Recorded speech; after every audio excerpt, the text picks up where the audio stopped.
सर्वप्रथम मी सगळे पत्रकार बांधव आणि भगिनींचा माफी मागतो, उशीर झाला.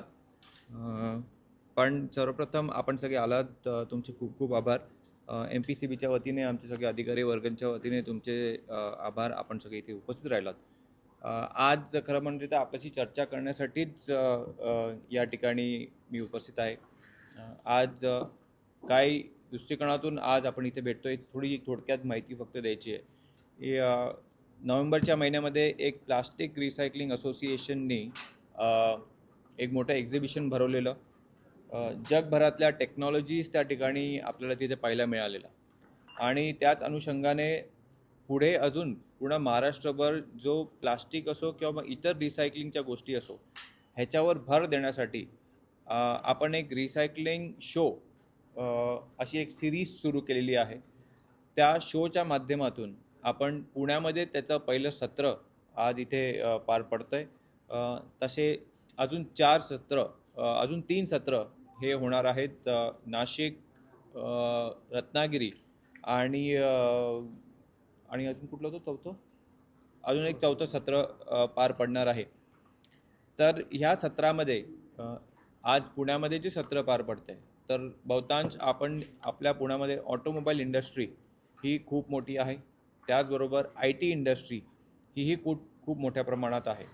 पण ह्या इंडस्ट्रीला जेव्हा आपण प्रोत्साहन देतो MPCBच्या माध्यमातून किंवा राज्य शासनाच्या माध्यमातून, त्याचा जो वेस्ट जो जनरेट होतं त्याच्यातून काय ऑपॉर्च्युनिटीज युवा पिढींना आणि जगभरामध्ये काय ऑपॉर्च्युनिटीज अवेलेबल आहेत सर्क्युलर इकॉनॉमीसाठी, ते या सत्रातून त्याचं मार्गदर्शन एक्सपर्ट्स करणार आहेत. आणि जसं मी म्हणालो की वेस्ट हा अजूनही दुर्लक्षित आहे. पण आत्ताच मी ज्या सत्रामध्ये होतो, तर पुण्यामध्ये वर्षाला 24,000 मेट्रिक टन एवढा वेस्ट जनरेट होतो. पण त्याची विल्हेवाट कशी लावायची, त्याच्यातून काय ऑपॉर्च्युनिटीज आहेत, या गोष्टीचा या सत्रातून आपल्याला लोकांपर्यंत ते मेसेज जाणार आहे. त्याचबरोबर ऑटोमोबाईल इंडस्ट्रीतून जो वेस्ट जनरेट होतो, मग ते स्पेअर पार्ट्स असो किंवा मग टायर असो किंवा इतर गोष्टी असो, त्याचीसुद्धा माहिती या सत्रातून दिली जाणार आहे. आणि या सत्रामध्ये अनेक एक्सपर्ट्स आहेत, मग NGOसुद्धा आहेत, कॉलेजमधली मुलंसुद्धा आहेत, इंडस्ट्री एक्सपर्टसुद्धा आहेत, पॉलिसी एक्सपर्टसुद्धा आहेत. म्हणजे राज्य शासन, महाराष्ट्र पोल्युशन कंट्रोल बोर्ड आणि हे जे वेगवेगळे स्टेक होल्डर्स आहेत, ह्याच्यामध्ये इंटरॅक्शन होऊन अजून आपल्या राज्यामध्ये असे रिसायकलिंगसाठी काय ऑपॉर्च्युनिटीज अवेलेबल आहेत आणि काय सुधारणा पॉलिसीमध्ये पण करायची गरज आहे, त्याच्यासाठी हा एक महत्त्वाचं सत्र आज पुण्यामध्ये पहिला सत्र पार पडतोय. जसं मी म्हणालो की असे अजून 3 सत्र राज्यभरामध्ये आयोजित केले जातील. MPCB आणि भारत रिसायकलिंग शो आणि PRS इंडिया ह्या तिघांचेही संलग्न हा शो पूर्ण राज्यभर होणार आहे. दुसरं महत्त्वाचं म्हणजे अनेकदा जसं मुंबईमध्ये जसा एअर क्वालिटी संदर्भात जो प्रश्न उपस्थित होतो, तर तसे मुंबईचे जे RMC प्लांट होल्डर आहेत किंवा मग क्रेडाई आहेत, डेव्हलपर आहेत, यांच्याशी वारंवार आमचे इंटरॅक्शन होत असतं. पण जेव्हा कधी मी पुण्याला आलेलो आहे, तेव्हा असेच जे स्टेक होल्डर्स असतील, मग RMC स्टेक होल्डर्स असतील, इंडस्ट्री असोसिएशन असतील किंवा मग NGOज असतील, यांच्याशी हे इंटरॅक्शन आणि चर्चा करणं फार महत्त्वाचं आहे. बरेचदा काय होतं की आम्ही एका ऑफिसमध्ये असतो आणि तिथून कुठल्या पॉलिसी आम्ही डिराईव्ह करत नाही. आमचे जे ऑफिसर्स आहेत त्यांच्याशी रेग्युलर चर्चा होत असते. पण जेव्हा 1 to 1 जे स्टेक होल्डर्स आहेत, मग RMC असो किंवा मग क्रेडाई असो किंवा मग MCIच्या असो किंवा नारडको असो किंवा कोणी असो किंवा मग इंडस्ट्री असोसिएशन असो, त्यांच्याशी स्टेक होल्डर्सशी चर्चा करून त्यांना अडीअडचणी कुठे येतात, मग ते पॉलिसी रिलेटेड असो, नवीन टेक्नॉलॉजी असो किंवा आमच्याकडून अजून काही मदत, त्यांच्या पोल्युशन कमी करण्यासाठी आणि पोल्युशन कंट्रोल करण्यासाठी अशीच एक मीटिंग या ठिकाणी RMC जे वेंडर्स आहेत त्यांच्यासोबत एक मीटिंग झाली. आम्ही 17 ऑक्टोबरला एक नवीन गाईडलाईन्स प्रस्तुत केलेल्या. 17 ऑक्टोबरच्या प्रमाणे त्या गाईडलाईन्सचं तंतोतंत पालन हे अजून झालं आहे की नाही झालं आहे, हे आम्ही त्यांना एक जाब प्रश्न विचारला. बरेच ठिकाणी ते पालन झालेलं आहे, बरेच ठिकाणी अजून पालन झालं नाही आहे. तर त्याच्यामध्ये त्यांची एक अडचण होती की महानगरपालिकेची जी परवानगी लागते, ती परवानगी त्यांना वेळेत भेटत नाही अजून. पण त्या अनुषंगाने आमचे पुण्याचे रिजनल ऑफिसर हे महानगरपालिकेशी कॉन्टॅक्ट करून त्यांना ते कशी त्यांना परवानगी लवकर मिळेल त्याच्यावर सुद्धा काम करतील. आणि अनेक असे पोल्युशन कसं कंट्रोलमध्ये ठेवता येईल पुणे शहरामध्ये, त्या अनुषंगाने ती एक बैठक पार पडली. दुसरं एक बरेच दिवस एक बातमी आलेली, म्हणजे आपण विचारायच्या अगोदर मी तुम्हाला सांगतो की बारामतीला तुम्ही पुण्याचं ऑफिस हलवलेलं आहे, मग इकडच्या लोकांना त्रास होईल, तर त्याचा मी थोडा एक खुलासा करतो. आज MPCB बोर्डामध्ये आमचे जे अधिकारी आहेत ह्यांची संख्या दुप्पट नाही 3 पट वाढणार आहे. ही जेव्हा संख्या म्हणजे आमच्या अधिकाऱ्यांची संख्या आकृतीबंध राज्य शासनाने मंजूर केलेलं आहे, भरतीची प्रक्रिया लवकरच सुरू होणार आहे. मग ही वाढती अधिकाऱ्यांची संख्या ही पूर्ण महाराष्ट्रामध्ये वाढणार आहे, फक्त पुण्यामध्ये नाही. तर ती लक्षात ठेवून हे नवीन ऑफिसेस करण्याचं हे प्लॅनिंग आत्तापासून आम्ही पुण्यामधून सुरुवात केलेली आहे, मुंबईमधून सुरुवात केलेली आहे. येत्या काही दिवसांमध्ये महिन्यांमध्ये पूर्ण महाराष्ट्रभर MPCBच्या ऑफिसेसचं जाळं हे पूर्ण महाराष्ट्रात पसरणार आहे. तर जर पुण्याचा विषय घेतला, आपण पुणे रिजनल ऑफिसचा विषय घेतला, आज चाकण MIDC आणि बारामतीमध्ये जे MIDCs आहेत ह्या सगळ्यांना दररोज म्हणजे जे काय त्यांना अडीअडचणी असतील, म्हणजे नागरिक असतील, इंडस्ट्रीज असतील, ह्यांना पुण्याला यायचं लागतं, म्हणजे त्यांना दिवसभर तो प्रवास करायला लागायचा. म्हणून त्या अनुषंगाने आज बारामतीचं जे रिजनल ऑफिस आहे, म्हणजे सब रिजनल ऑफिस, आज पुणे शहराचं ऑफिस हे पुण्यातच आहे, पुण्याचं हेड ऑफिस हे पुण्यातच आहे, जिथे होतं तिथेच आहे, MIDCच्या त्या बिल्डिंगमध्येच आहे. पण तिकडे जे सब रिजनल ऑफिसर्स जे बसायचे, ज्यांचा एरिया होता बारामती आणि तिकडचा भाग, तर त्यांचं ऑफिस आपण बारामतीमध्ये शिफ्ट केलेलं आहे. म्हणजे तिकडच्या लोकांना पुण्याला यायची गरज नाही आहे, तिकडच्या नागरिकांना, तिकडच्या इंडस्ट्रीजना ह्यांना पुण्याला यायची गरज नाही आहे. असं तर यायची गरजच नाही आहे, बिकॉज आमचं पूर्ण सिस्टम हे 100% ऑनलाईन आहे. त्याच पद्धतीने चाकणमध्ये जी दुसरं सब रिजनल ऑफिसर आहे तेही काही दिवसामध्ये चाकणमध्ये सुद्धा हलवण्यात येणार आहे. पण हे करत असताना जे पुण्याचं जे मेन हेड ऑफिस आहे हे पुण्यामध्येच आहे, आणि पुण्याचे जे रिजनल ऑफिसर आहेत ह्यांची जबाबदारी बारामतीची सुद्धा आहे आणि चाकणची सुद्धा आहे. जसं आता आपण म्हणू की आता एक पंतप्रधान मोदी साहेब हे फक्त दिल्लीमध्येच आहे, पण त्यांचे काही जे आपण खासदार असतील, इतर असतील, हे त्यांच्या विभागात त्यांचं ऑफिस असतं. त्याच पद्धतीने आज पुण्याचं रिजनल ऑफिस, ज्यांचे पुण्याचे RO आहेत, हे पुण्यामध्येच बसणार आहेत.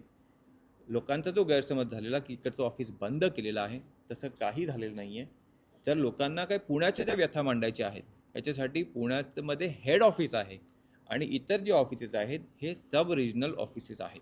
तर हा एक खुलासा मी आपल्यासमोर करतो. म्हणजे ती बरीचशी थोडी बातमी झालेली, तर आमचे PROने सांगितलं की आपण जेव्हा जाऊ तेव्हा आपण पत्रकारांशी संवाद करू आणि तेव्हा आपण त्याच्यावर खुलासा देऊ. तर असे हे 2-3 विषय आज पुण्यामध्ये आहेत. आज एक आपण विचारायच्या अगोदरच मी सांगतो, आज एक बातमीसुद्धा आलेली आहे, जे मुळा मुठाचं जे आय थिंक हिंदुस्तान टाईमची बातमी आहे, आय थिंक सो. तर त्याच्यामध्ये MPCBला सुद्धा राज्य शासनाने कोर्टाने सांगितलेले आदेश दिलेले आहेत, आणि त्याचबरोबर एन्व्हायरमेंट डिपार्टमेंट आहे आणि इरिगेशन डिपार्टमेंट आहे की त्याचं ऑडिट करण्यासाठी. त्या अनुषंगाने सुद्धा आम्ही आमच्या अधिकाऱ्यांना ऑलरेडी सूचना दिलेल्या आहेत. तो ऑडिट झाला की आम्ही ते जे बोर्ड आहे त्यांना ती ऑडिटची माहिती त्यांना देऊ. बेसिकली एक कंप्लेंट होती, त्या कंप्लेंटच्या अनुषंगाने त्यांना वाटतं की कुठेतरी एन्व्हायरमेंटचं डिस्ट्रक्शन झालेलं आहे, एन्व्हायरमेंटची काळजी घेतली नाही आहे, त्या अनुषंगाने ते आम्हाला फक्त ऑडिट करायला सांगितलं आहे. आता खरं म्हणजे जी एजन्सी मुळा मुठाचं पूर्ण रिज्युनेशन करते, त्याच एजन्सीने, त्याच कन्सल्टंटनी गुजरातमध्ये जे साबरमती रिव्हरफ्रंट आहे हे त्यांनीच केलेलं आहे. आपण आपल्या डोळ्यांनी पाहिलेलं आहे आज साबरमती रिव्हरफ्रंटची त्याची कायापलट कशी झालेली आहे. म्हणून मला खात्री आहे की ज्या पद्धतीने साबरमती रिव्हरफ्रंट गुजरातमध्ये आपण त्याचा कायापलट होताना पाहिलेला आहे, त्याच पद्धतीने मुळा मुठाचा सुद्धा येत्या काही वर्षामध्ये कायापलट होईल, नक्की होईल. तर मला वाटतं हे महत्त्वाचे विषय आपल्याशी चर्चा करायचे होते. आपल्याला काही अजून काही विषय असतील तर आपण कृपया मांडा. तर त्यांचं एक म्हणणं असं आहे की MPCB, PMRD आणि PMC या तिघांचे नॉर्म्स वेगवेगळे आहेत. म्हणजे काय तर वेळेचे, की आम्ही कॉर्पोरेशन सांगतं यावेळेला तुम्ही गाड्या आणा, यावेळेला नाही आणायच्या, आणि MPCB सांगतं की शेड घाला, कॉर्पोरेशन शेड काढून टाकतं. असे जे नियमांमधलं जे समन्वय नाही आहे तर ते समन्वय तुम्ही का नाही तिघं मिळून करत असं त्यांचं म्हणणं आहे की आम्ही एकच आहोत आणि हे 3 संस्था आहेत, तर आम्हाला या तिघांबरोबर डील करणं अवघड जातं. त्याला जोडून असा प्रश्न आहे की त्यांचं असं म्हणणं होतं आरएमसी क्लायंट मालकांचं की आम्हाला महापालिकेची परवानगी लागतच नाहीये. त्यांनी पत्रकार परिषदेत येऊन सांगितलं की आम्हाला एक खिडकी करा. त्या संदर्भात ते चर्चा सुरू आहे किंवा होणार आहे असं काही म्हणजे. आमची ॲज MPCB म्हणून, पोल्युशन कंट्रोल बोर्ड म्हणून आमची जबाबदारी काय असते की पोल्युशन कसं कंट्रोलमध्ये ठेवायचं. आज जर एखादं स्ट्रक्चर आपण उभं करतो, त्याची मालकी हक्क कोणाची आहे ही चेक करण्याची आमच्याकडे यंत्रणाच नाही आहे. त्याचबरोबर स्ट्रक्चरची स्टेबिलिटी आहे का ती चेक करण्याची ती यंत्रणा आमच्याकडे नाही आहे. तर ही यंत्रणा कोणाकडे आहे? आज मालकी हक्क चेक करायचा असेल तो विषय येतो रेव्हेन्यू डिपार्टमेंटचा. स्ट्रक्चरची स्टेबिलिटी आहे की नाही तो विषय येतो महानगरपालिकेचा. त्याचबरोबर फायर सेफ्टी हा विषय येतो फायर डिपार्टमेंटचा. प्रत्येक डिपार्टमेंटला त्यांची त्यांची जबाबदारी दिलेली आहे. आज MPCB म्हणून आमची जबाबदारी आपल्या शहरामध्ये पोल्युशन कसं कंट्रोलमध्ये ठेवायचं आणि कसं ते कमी करायचं ती जबाबदारी आमची आहे. मग ते कमी करण्यासाठी आणि कंट्रोलमध्ये ठेवण्यासाठी ही नवीन नियमावली आलेली आहे. आणि त्यांचा जो मूळ प्रश्न होता की महानगरपालिका ही परवानगी देत नाही आणि ते परवानगीच्या याच्या क्षेत्रात त्यांच्या याच्यामध्ये येत नाही. तर आज मुंबईसारख्या शहरामध्ये, ठाण्यासारख्या मोठ्या शहरामध्ये सुद्धा महानगरपालिका आहेत. तिथे जे नियम लागू आहेत तेच नियम इथे सुद्धा लागू आहेत. तर महानगरपालिकेचा आमच्यासारखे जसं मी सुरुवातीलाच म्हणालो की आमच्यामार्फत सुद्धा आम्ही ते कम्युनिकेट करू. हे पहिल्यांदाच म्हणजे आम्हाला हा विषय माहिती होता, पण त्यांना परवानगी लागतच नाही ह्याच्याशी आम्ही सहमत नाही. शेवटी एखादा स्ट्रक्चर उभा करायचा असेल तर त्या नगरपालिका त्या ULBs ह्या त्यांना परवानगी देतात.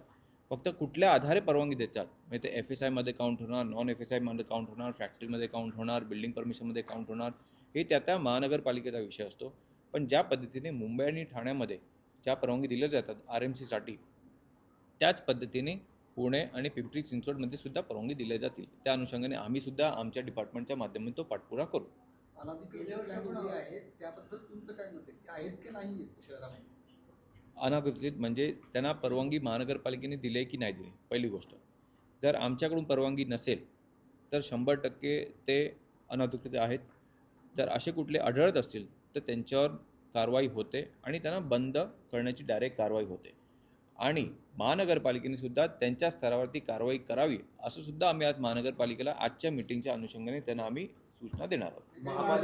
राजकीय लोकांचे जे प्लॅन्ट आहेत त्यांच्यावरती कारवाई होत नाही अशी तक्रार आहे. आपल्याकडून किती कारवाई झाल्या आज असं द्या ना, नावं द्या ना. असे कुठले प्लांट आहेत ज्यांच्यावर कारवाई झाली नाहीये, ज्यांच्यावर राजकीय दबाव आहेत?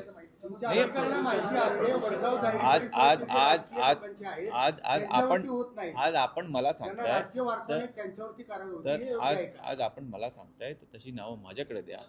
आपण 100% कारवाई आम्ही करू. नावं देणं का तुमचे अधिकारी वेळोवेळी जाऊन तिथे पाहणी करून ते तपासणं हा महत्वाचा विषय सर. आम्हाला जर असं कुठे आढळलं की कुठेही नियमाचं उल्लंघन होतंय तर त्याच्यावर 100% कारवाई होते. तर जसं मी सुरुवातीला म्हणालो, आमचं सगळं सिस्टम हे ऑनलाईन सिस्टम आहे आणि हे जे त्यांच्या स्तरावर जे कारवाई होते ते मलाही दिसते माझ्या स्तरावर, म्हणजे मलाही ते दिसतं. तर असं कधीच होत नाही की एखादी जर कुठली तक्रार आली आणि त्याच्यामध्ये जर कुठे चुकीचं असेल तर त्याच्यावर कारवाई केल्याशिवाय त्यांनाही पर्याय नाही, तेही कोणाला पाठीशी घालू शकत नाही. तर असं कुठे आम्हाला आढळलं तर एखादा अधिकारी जर कोणाला पाठीशी घालतो तर त्यांच्यावर सुद्धा कारवाई सर, होते. महापालिका महामंडळ एकमेकावरती टोलवत राहतं. ताहिरी परिसरातल्या परवा RMC प्लांटच्या त्या लोकांनी पत्रकार परिषद घेऊन सांगितलं तिथल्या लोकांना सगळ्यात त्रास होतोय. ते गेले कित्येक वर्ष तिथं डंपरचे अपघात होतात किंवा त्या RMC प्लांट जो आहे त्याच्यामुळे त्या लोकांना धुळीचा त्रास होतो. ते प्रत्येक वेळी सांगतात, मात्र प्रदूषण महामंडळ आणि महापालिका दोघं एकमेकावर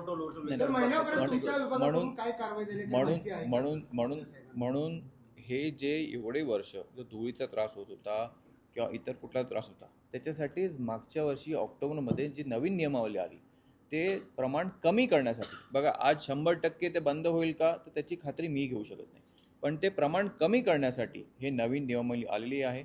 त्याचं पालन किती झालेलं आहे, किती RMC प्लॅट झालेला आहे त्याचा आराखडा हा माझ्याकडे आज येईल. आजच्या मीटिंगच्या व्हिजिटच्या अनुषंगाने त्याचं एक ऑडिटसुद्धा सध्या सुरू आहे. म्हणजे आज ऑक्टोबर, त्यात आपण एप्रिलमध्ये आहोत, एप्रिलच्या शेवटी. तर एवढे महिने बस झाले त्यांना ते कंप्लायन्स पूर्ण करण्यासाठी. आत्ताच सूचना दिलेल्या आहेत सगळ्यांच्या RMC स्टेक होल्डर त्यांच्यासमोर की ह्याच्या पुढे तुम्हाला एकही दिवस एक्स्ट्रा दिला जाणार नाही. बघा ती खूप मोठी बदल होती. म्हणजे अगोदर जो RMC प्लांट होता हा उघड्यावर होता, आता त्यांना एका फॅक्टरी शेडमध्ये टाकायचं आहे. हे मोठं काम आहे, त्यांना स्ट्रक्चर उभं केलं होतं म्हणून आम्ही त्यांना एक एवढी कालावधी दिलेली, एप्रिलपर्यंत नाही पण कालावधी दिलेली.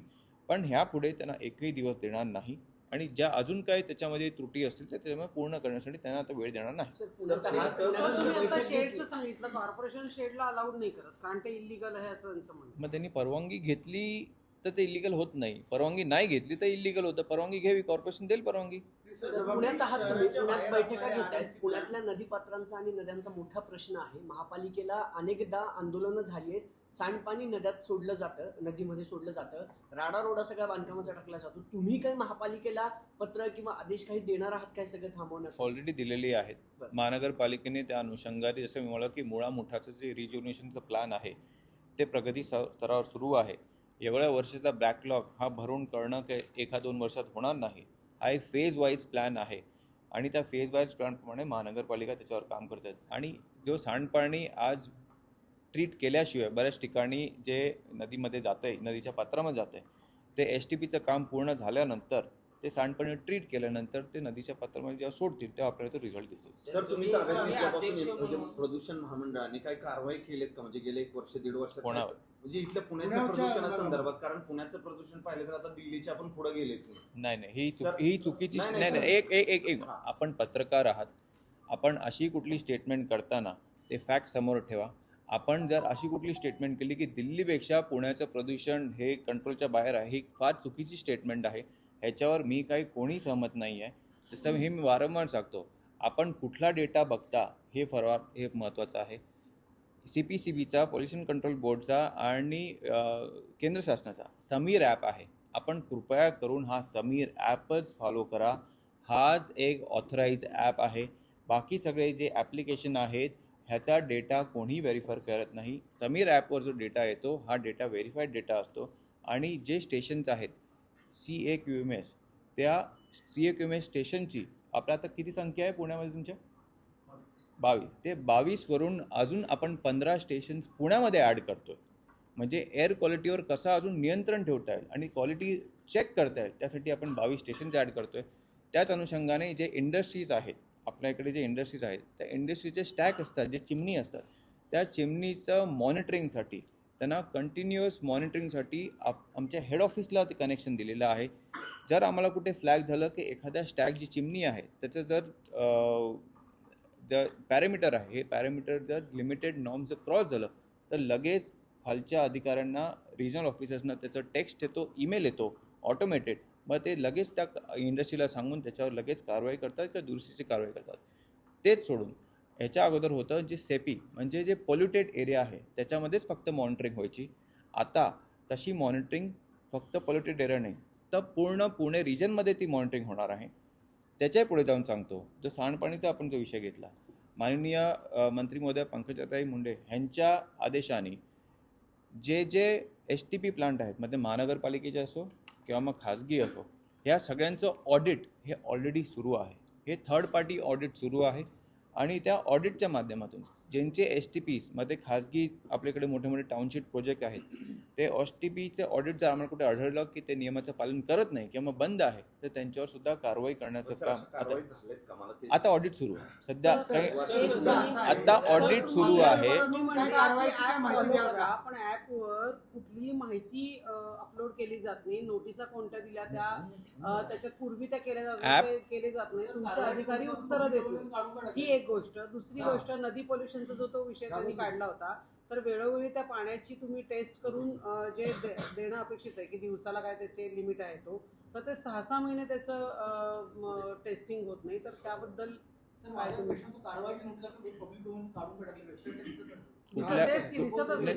नोटिसा दिलेल्या दिसत नाही. एकेकाने प्रश्न विचारला तर सगळ्यांची उत्तरं देत. कुठल्या कारवाईची नोटीस?